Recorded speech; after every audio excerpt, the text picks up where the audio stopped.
I just wanted to talk to what Carter's saying in the chat here, because there's a couple of things there that are just, are they red flags for me? No, they're not red flags.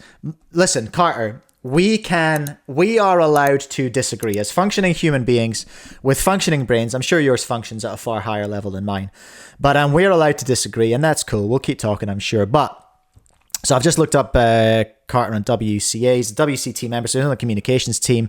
Very accomplished cuber. But there was one comment in particular, just that you mentioned here. See, we were talking. Michael and I were talking about getting people who aren't cubers first, skills first, and then you said hiring from inside makes communication a lot easier, though. Now, I'll take issue with that comment.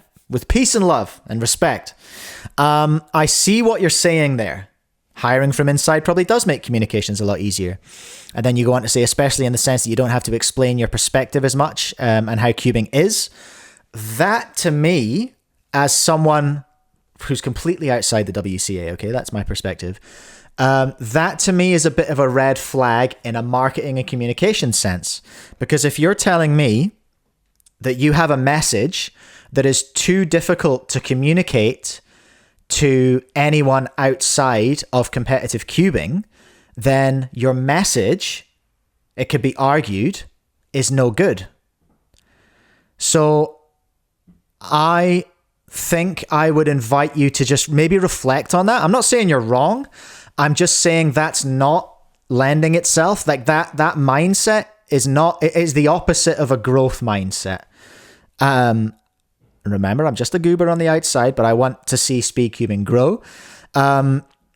If you're saying this is the way we do it because this is easier, that is a stagnation mindset. You cannot grow if an organization has that mindset. And it's kind of been my take for a while, I suppose. You need to, I think, and not you, it's not about you personally, it's maybe the WCT, maybe it's the WCA as a whole. I think it might be worth some reflection.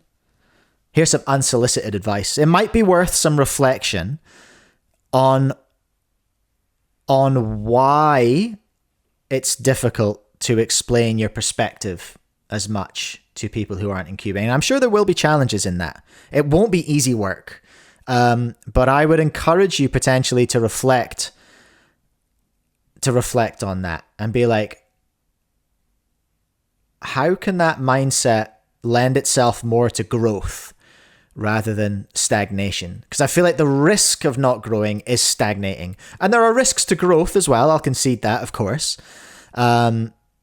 But there's definitely some thinking to be done there. And I don't know the intricacies of the WCT. I don't know the intricacies of the WCA. Maybe, Carter, we should get you on the show to have a yap sometime. That'd be quite interesting to talk to someone in the communications team to get some perspective from inside the WCA. You do go on to concede that the WCA is going in the direction of not being entirely cubers, which is good in certain areas. So there's a inkling of a concession in there, which I appreciate as well.